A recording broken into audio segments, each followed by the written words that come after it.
Hello and welcome to Modelling Misadventures, and today I've just received pack 8 of the Agora Models Routemaster bus. Now this one looks to be packed full of goodies. Got some red metal painted parts there, I don't know what that is. And here a black panel or metal part, I don't know what that is, but these are sides of the bus, and it's the top deck. We made the top deck and the seats, and I think these are going to then be screwed to the sides. Some more metal framework here. That might be to go above the cab. Oh no, look at this. This, I think, is the thing that rolls around and tells you where the bus is going. The destination indicator. Got some more wiring. That's to go at the back of the bus, I would think. Looking at that, that has to be somewhere near the seat. Either the front or the back. Then we've got another one of these big metal panels, sections, and I think that is to go underneath the top deck to support the roof. And some more electrical cabling. Right, in this pack there is a lot of electrical work to do. We're going to do the electrical connections for the upper deck, test all the other electrical connections, and then we're going to start on the upper deck walls. But there's a lot of wiring here and plugging into the circuit board. We're going to test it by putting batteries in, but there is an awful lot of lighting and buzzing and other sounds to be tested in this issue. There's all the upper deck lighting. So testing buttons in the cab to see if they turn the lights on. So that's going to be a lot of fiddly wiring and electrical work. It's probably a lot easier than it looks. But before I tackle all that wiring, I'm actually going to carry on with the more traditional part of the build and do some more work on the upper deck. I'm going to start by putting the other half of that big frame on to support it. So this is just going to go on the bottom of this top deck that we built last time. Now I've got this on, but certainly I found that these screws here would not get a good purchase. They were not long enough, the ones that they suggested, and I actually picked out a slightly longer screw to put in this hole here to actually get a good purchase and pull that tab in. So that's just something that I had to do. I don't know if it's the same on everybody's model, but that was a bit of a struggle to get that bottom panel on. Now the next stage is what's called upper deck handrails. There's some really nice parts here. These are going to go at the front of the upper deck. There's this bit here, and then there's these nicely chromed handrails that are going to get fastened on. So I think those bits are going to look really nice.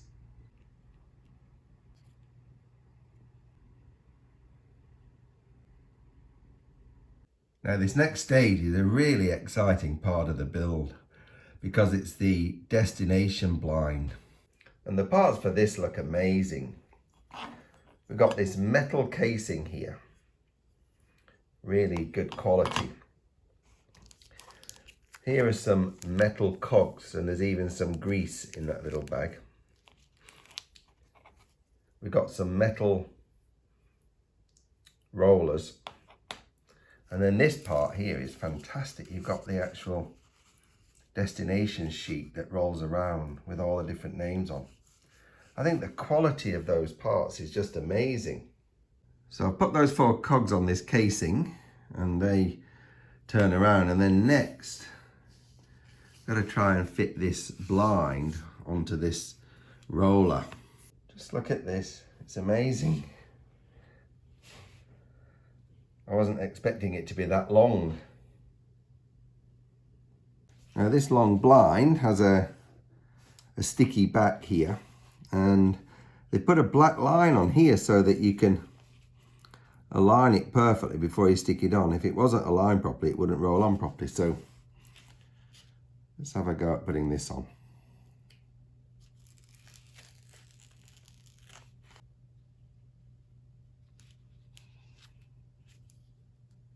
And now we've got to carefully wind it on.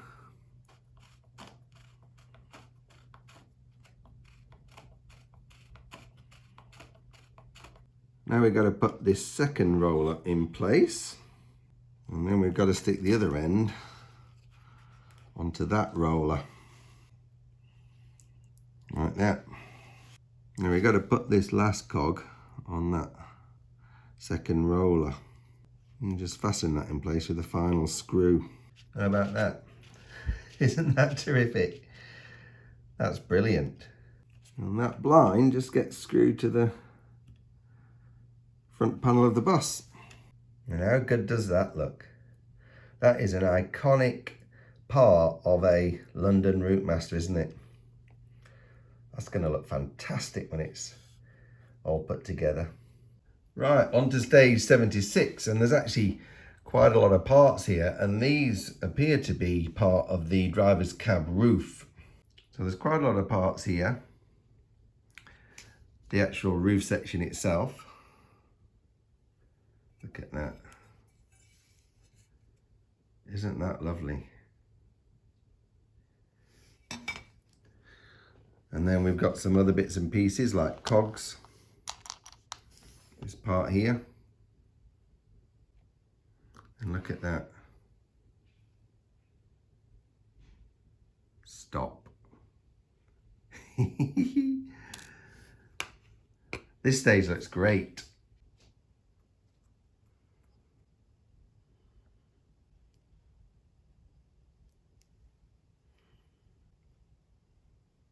So that is stage 76, and that's the roof of the driver's cab. There's an emergency stop lever here. Now this little winder here, which it doesn't say what it does. I think this is what the driver used to change the destination, but this is decorative. This doesn't do anything. And it certainly doesn't turn this cog, which I think is going to alter the destination blind. So it doesn't say at this stage how you change the destination blind from the driver's cab. I don't know if you're going to turn that cog or if there's going to be something to turn it, but that's how the stage has finished.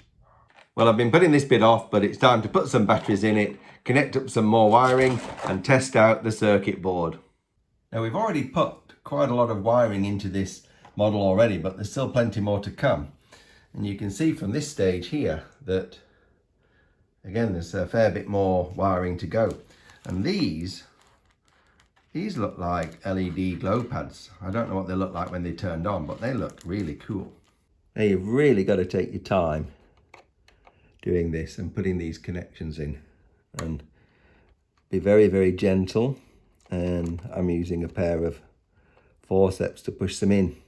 Well, the batteries are in and the wires are connected up. Now we're supposed to turn it on. And now we're going to start pressing buttons and see what happens. The first test is these LED panels and an LED light that I've just fitted. Let's see if they work. Perfect. And they look brilliant. Right, next up we've connected the cable to the roof of the lower deck, and we're going to test this bell when we pull this cord.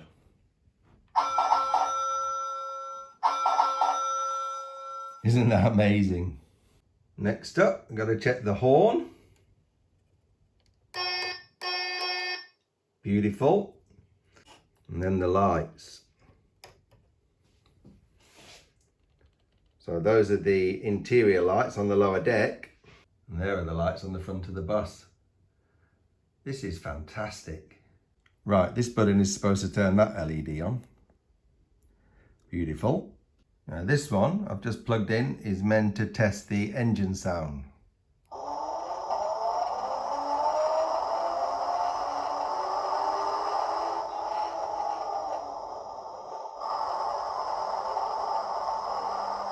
Sounds just like a bus driving around London. Now there's some more cabling and lighting come in the next stage here. So this will be the lighting for the top deck. Got another little LED strip here with 3 lights on it, and another cable here with 2 lights on them. So we're going to check the upper ceiling lights by plugging this socket in here. And now when we press this button, it should turn the lower lights and the upper lights on. Well, there's the lower deck. There's the upper deck. Now I've just connected up this rear strip of 3 LEDs, and that's meant to turn on when you press this button in the cab. So it brings them on with all the lights, and there we are. Now these rear lights are also the brake lights, and so when I press this brake pedal, they should go brighter. And they do. I don't know if you can see that, but they do actually go brighter. That is amazing. But I've actually come across the first fault in this model, and that is that these 2 LEDs here are much brighter than that one, and in fact when I first turned it on, that one didn't come on. So there's a fault with that LED, and I'm going to ask, can I have a replacement set for that? And the very last connection is these 2 lights, which are the indicators. It appears that they both flash at the same time. They come on at the same time as the front and rear lights and the interior lighting. But I think that's just the way it is. Now that's the end of the wiring and cabling so far. It all works apart from that one LED.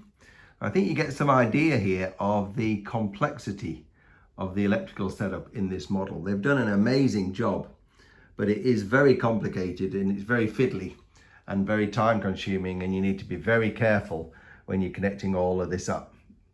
But it did all work, and that's a great relief, because it's always very nerve-wracking when you test these things for the first time. I did read about somebody who made this model, and when they connected it all up, turned it on, nothing worked. Must have been a loose connection or a problem with a wire somewhere, but thankfully mine's all working, and so I can carry on with the rest of the build. Now when you get on to the next stage, you have to start pulling out some of these connections that you tested earlier, and it always seems crazy to me. This is one of the problems with these type of subscription models, is that the sequence in which you do things is not always the best way. And I think it would have been better to have fitted these cables at the other end first and then plugged them in and checked them. But what we have to do is take them out and then refit them into the driver's cab with the various switches and lights, and then we'll have to connect them back up again to the circuit board later on. Now I've just had to disconnect all of these cables from the circuit board, which I just previously connected and tested. And I actually think it's a really bad idea. These wires and connectors are very thin and fragile. Once they're put into the circuit board, it's not easy to get them out. It's really easy to rip the wires off, and I think you could really damage it if you were very, very careful. So I think that's not an ideal part of the build. I think these should have been connected up into the cab and the bus first, and then connected to the circuit board at the end. Well, after that electrical extravaganza, we're now on to the roof panel that goes next to the driver's cab. There's still some more wiring to do here. We've got some more wires to put in. These are the ones that we just pulled out of the circuit board, but it all looks pretty straightforward. But we're going to start by fitting lights and cables to this part of the cab roof. So one of these LEDs that we just tested goes into this slot in the driver's cab roof. So that's the light for the driver. Now the wires for these switches and light run through a little groove on the top of the roof. I've actually tacked these down with a little bit of super glue, and then you tape them down as well. Now this driver's cab roof then gets screwed onto the bottom of the upper deck, just there. Now I came across a glitch trying to screw this on, because these wires were catching on the frame underneath. And there was a little groove for them to go in, but they're in the wrong place. And I had to grind this part of this down with the Dremel tool to get the roof of the cab to fit. Anyway, it's on. Now we've just got to route these wires. I've got the wires routed and stuck down. That's a relief. And for the last bit of this stage, we're just going to put this section of roof onto there.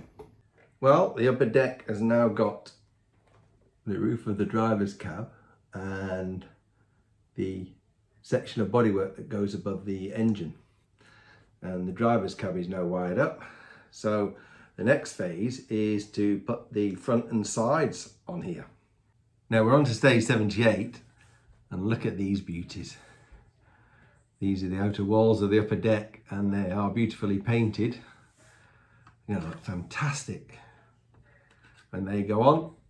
So that's the first side panel on, and then we have to put on the front this part that we made previously, and that's going to go on there.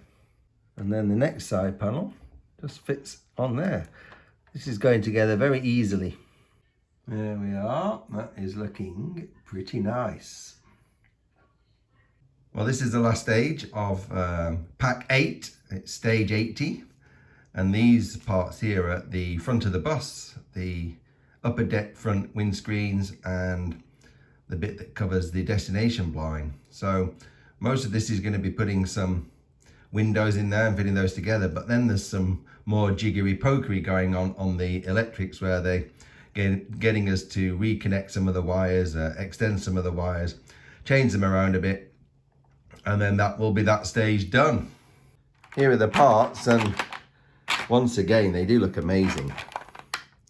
Beautiful paintwork, got some glazing to go in here, and then we've got a load more electrical cables. Now I'm wearing gloves for this bit because I don't want to get fingerprints all over this glazing. The quality is again really great on this. And these windows just screw on like this, really easy.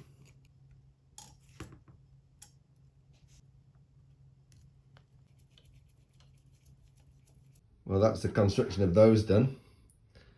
Very nice front panel with windows. And this is the bit that's going to cover the destination blind. The final part of this stage looks to be correcting a couple of electrical errors.